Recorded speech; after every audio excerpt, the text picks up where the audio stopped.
Chers amis, bonjour et Shabbat Shalom au micro de Radio Shalom Charles Lugassi.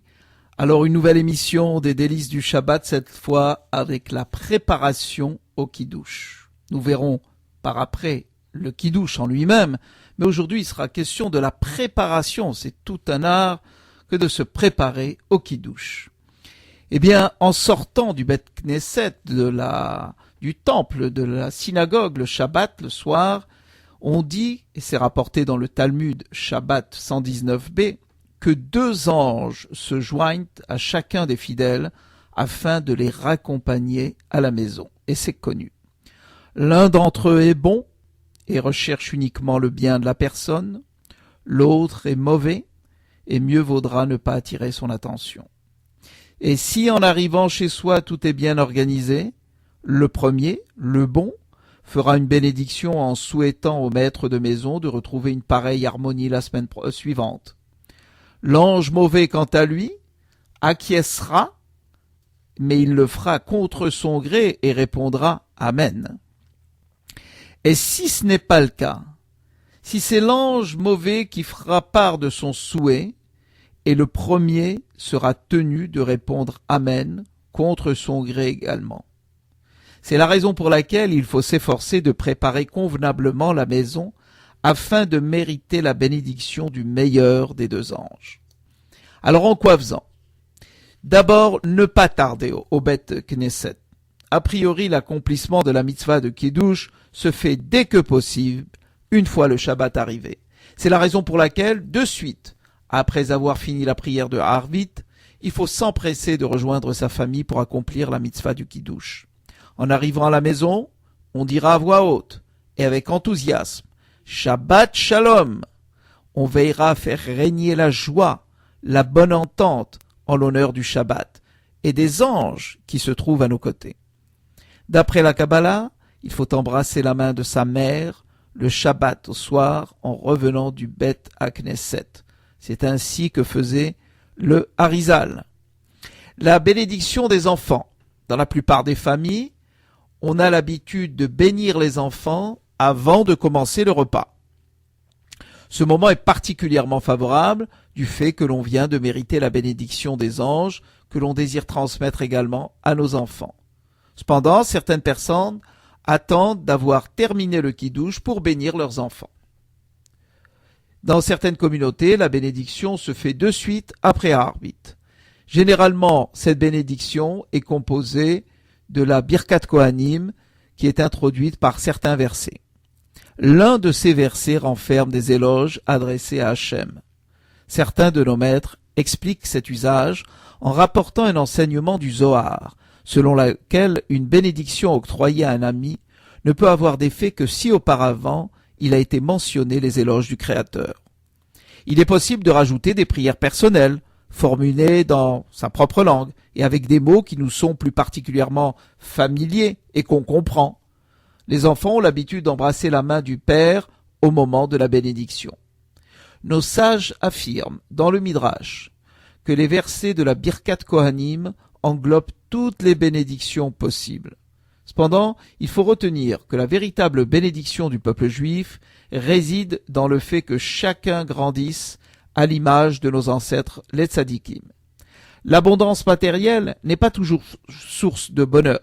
Dans bien des cas, elle génère de nouveaux types de désirs qui vont à l'encontre de la volonté d'Hachem. Lorsqu'on désire les bénédictions matérielles, c'est dans le seul but de servir le Créateur dans l'aisance et sans difficulté. Voilà comment il faut souhaiter et se souhaiter l'abondance matérielle. La plupart des décisionnaires pensent qu'il est possible de placer ses 2 mains sur la tête de celui qui reçoit la bénédiction. D'après d'autres, il faudrait éviter. Alors, on se suffira d'après cette opinion d'une seule main, et le fond de cette discussion est basé sur l'interdiction pour une personne autre qu'un Kohen de faire la Birkat Kohanim.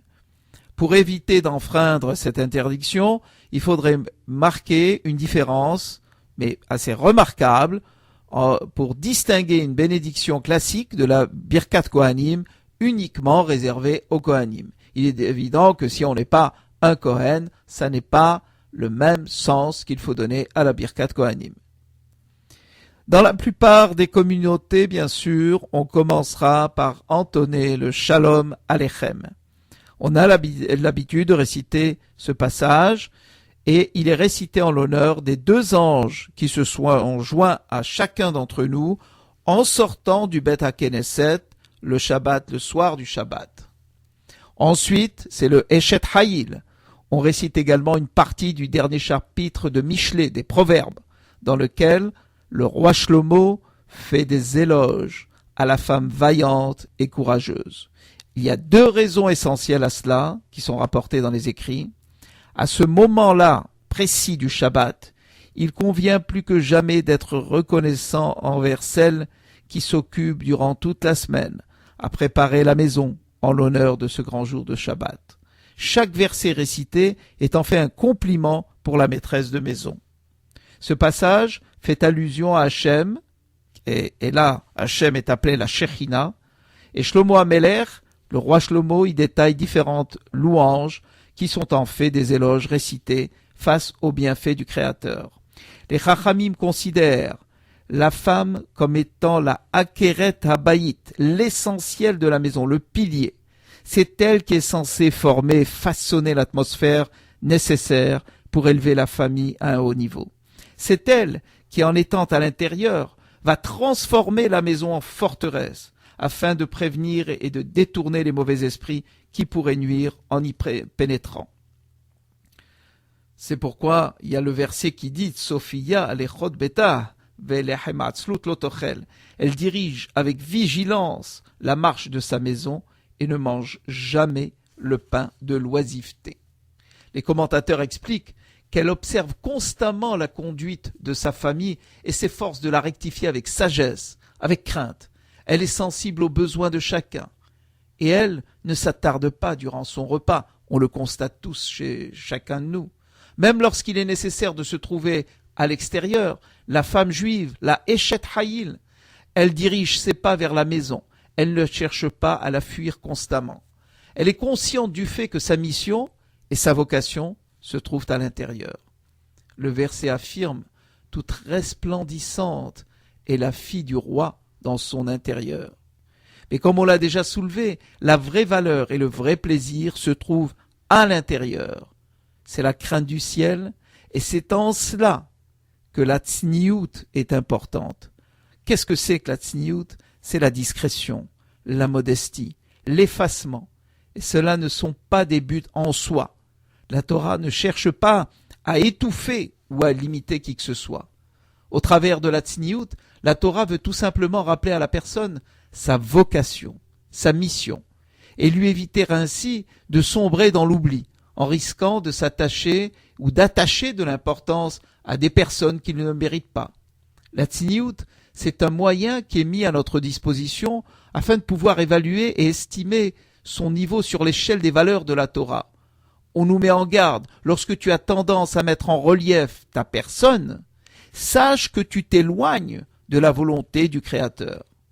Et bien des femmes se sont montrées vaillantes en ayant fait l'acquisition de richesses matérielles ou en ayant atteint des hauts niveaux à travers leur formation universitaire. Mais toi, femme vaillante, tu leur es supérieure à toutes, parce que mensonge est la grâce, vaine est la beauté. La femme qui craint l'Éternel est seule digne de louange. Voilà sur cet hymne à la femme et à la mère de famille que nous avons tous, je vous souhaite un Shabbat Shalom plein de Kdusha. Shabbat Shalom au micro de Radio Shalom, Charles Lugassi.